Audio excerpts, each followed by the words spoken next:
It's called a case of Group 5 Management versus Olivia Bell. This matter has been adjourned a couple of times. Supposed to happen.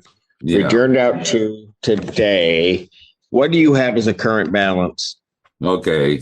The amount we're showing is $1,054. It's comprised of a pet deposit fee, a $25 pet fee per month going back to October of 2023, late fees of $325 and NSF fee of $60 plus court costs. Okay. So in that, I did not hear rent. No, she's She's fully subsidized. She paid the $150, $159 is her portion of the rent. That's why we had that paid. Okay. Yeah. Oh, Okay. So let me ask this. Like so why was the, I guess so. Did you get the, I'm sorry. I did, but I mean, we'd have to discuss the account. Okay, So I'll call back. Busy right now. I'll have you. Thank you. Sorry, Your Honor, I was on another call. all right. So I got 9 months of a pet fee. Correct. It's in the lease. Okay, it's in the lease, but my question is why am I dealing with it 9 months later? Well, they were going back and forth as to whether or not this was an ESA animal. And she did not provide, this is a second dog. The first one had to be removed because it was deemed violent. It bit another tenant. So she got another dog. We asked her to comply with the ESA requirements back in October, and she has failed to do that.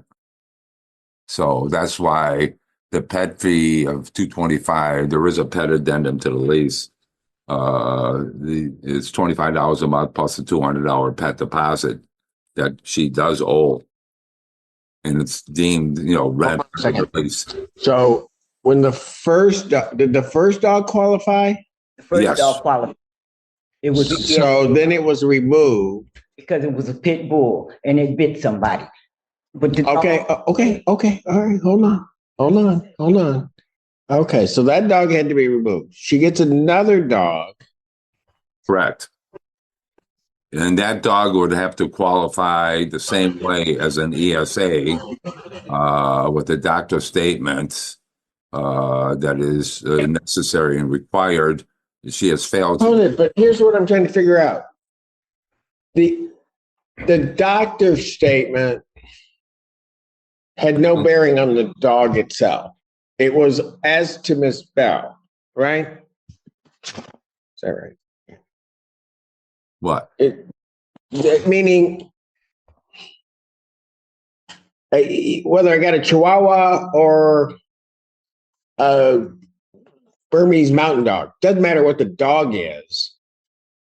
It's just that Miss Bell needed the dog. At that time, the first dog, yes. The question Right. is, So hold on a second, Mr. Weiss. This is what I'm not understanding. That dog she has to get rid of, whatever the reason, doesn't matter. There then is a new dog that she gets. So my question is, other than the qualification of the dog, why would you need something new if it's the person who needed the dog? okay, let me see if I can explain it to you, Your Honor. Miss Bell's been there for a while. She had a heart condition back in 2017.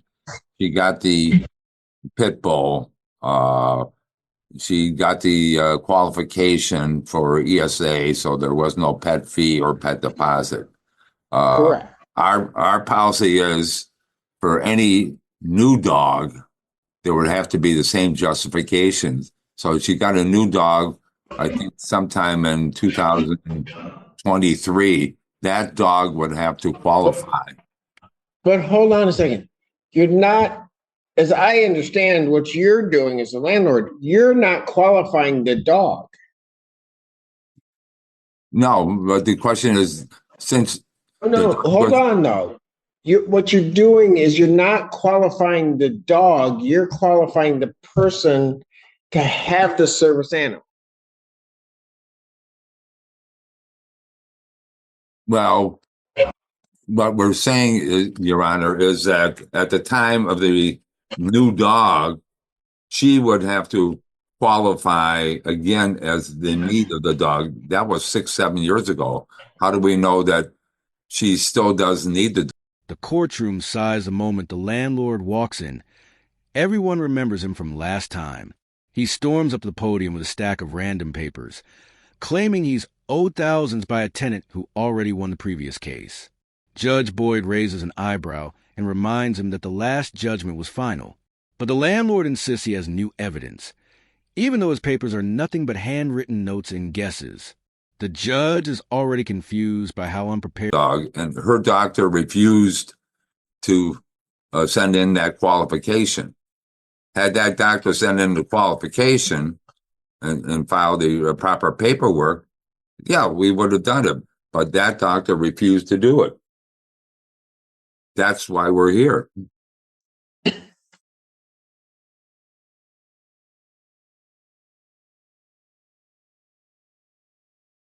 I understand your problem, Your Honor.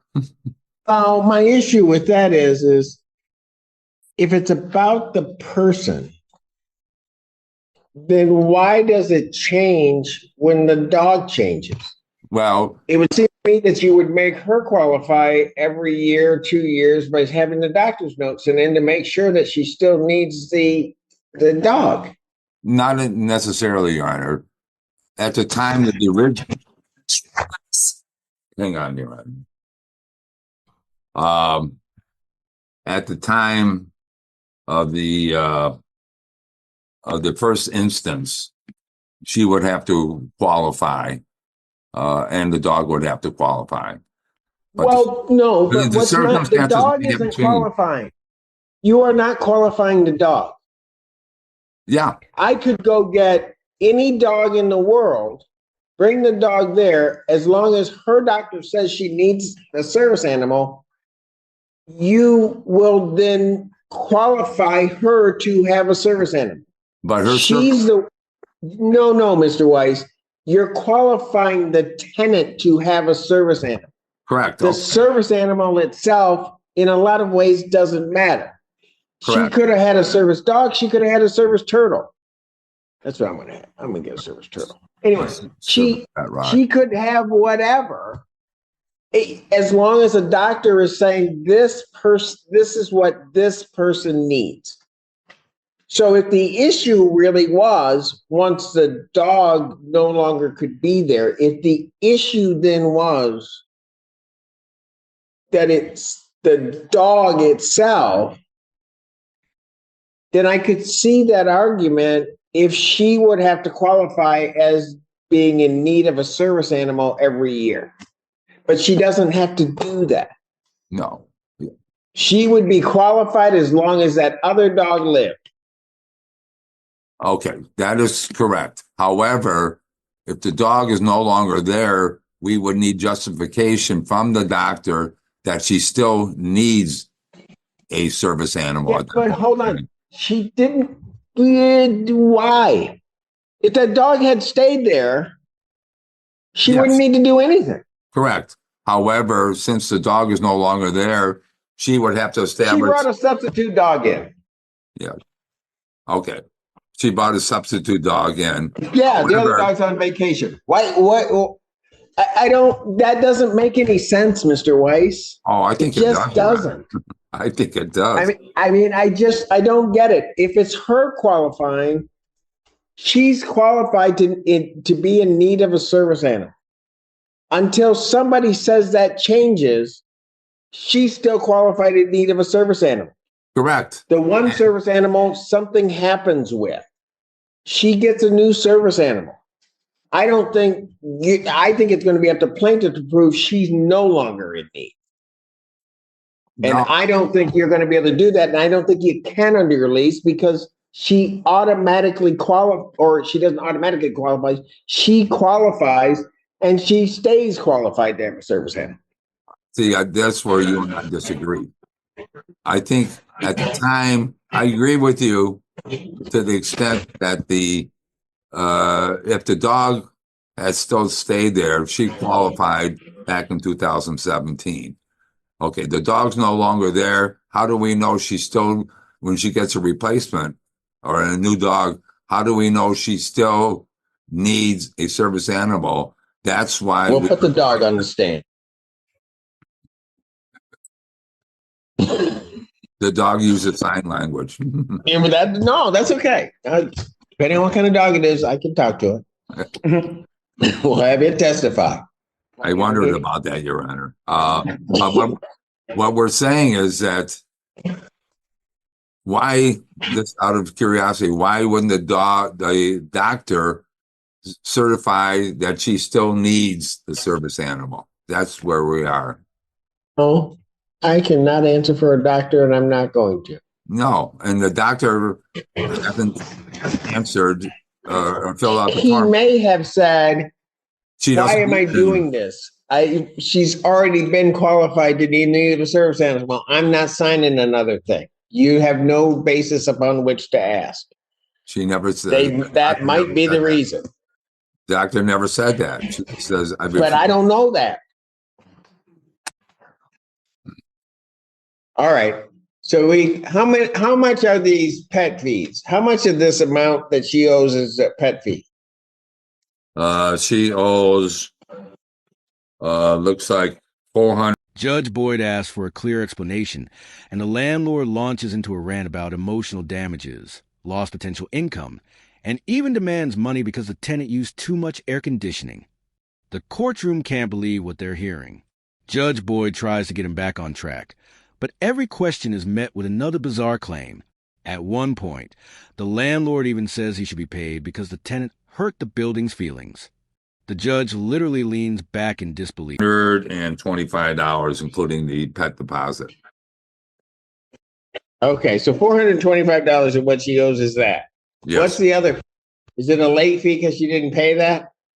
In part, and there were 2 NSF fees totaling $60 and the court costs.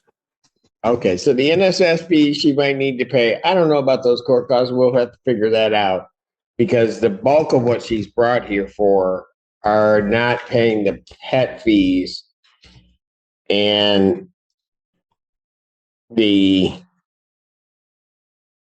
for not paying the pet fees and then the late fees that are incumbent upon that. All right. So if you want to, when do we want to have a trial? What? When do we want to have a trial? I'm ready to try it. I mean, because this is going to be easy. Somebody's going to have to come in and explain to me why she has to pay these fees again. Well, why don't you set it? Do you want me to bring the doctor and subpoena the doctor? You can subpoena the doctor if that's what you want. I don't know that the privilege is going to be waived, but that's okay. What's your pleasure, Your Honor? Well, when can we try this? The balance owing is basically stemming from pet fees and a pet deposit for an animal that Ms. Bell had. The question that's presented is the application of ESA. Back in 2019, Ms. Bell applied for an ESA for a dog, I believe it was a pit bull. She had a letter from her doctor indicating the need for the support animal, and it was granted. At that point in time, she did not pay a pet fee or a pet deposit. Subsequently, I believe in February of 2023, she had to remove the support animal because it was a pit bull and apparently had bitten one of the tenants. That was in February. she replaced the animal, and then in October of 23, we requested that she certify the new animal, which I believe is Pipe Chihuahua. And Well, let me ask this, because what was, I remember the issue, but the certification for the animal, however one wants to put that. Well, let me put it this way. Does the complex certify the animal? the complex asked that she read certification that she of her needs for the support animal, which in 2019 she did provide for us. We asked starting in October when she got the new animal, we asked that she recertify herself that she had a continuous need for that support animal. Okay, and again, that I guess brings me to the next point. If nothing had happened with the pit bull, she wouldn't have had to recertify anything. Well, we take the position that we could have asked her to certify, but we didn't. The fact that she had the replacement animal brought it to our attention that does Miss Bell still need a support animal? If so, we asked that she be recertified. We asked, and I have if I can present to the court,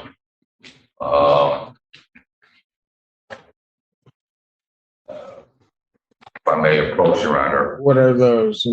This is a thread of emails between Group 5, Group 5's attorneys who was handling the case then, and Nikki Green from Fair Housing, talking about the pet situation. And Nikki Green basically said she was going to follow up with her doctor, I think Dr. McAvoy, to see if we can get the certification. According to our information, Dr. McAvoy refused to do the certification. We asked that she possibly. But was that the previous doctor? Hmm? Okay, I'm sorry. but here's my issue with this. When she did that in 2019, she's not certifying the animal. Correct. She's certifying her need for an animal. Right. So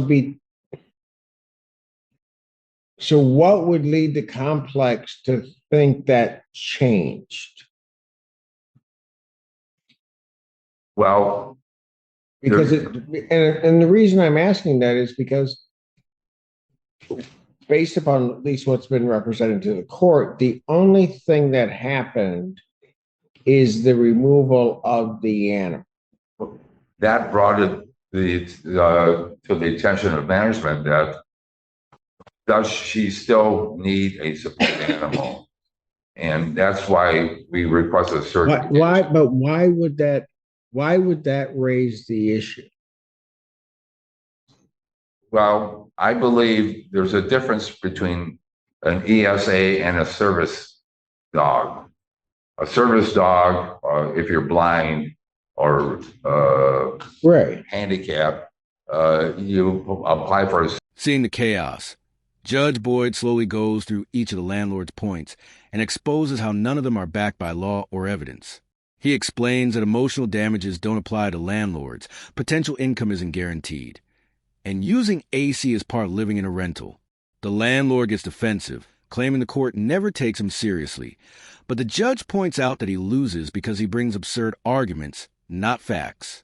The courtroom quietly laughs as the landlord's entire case falls apart.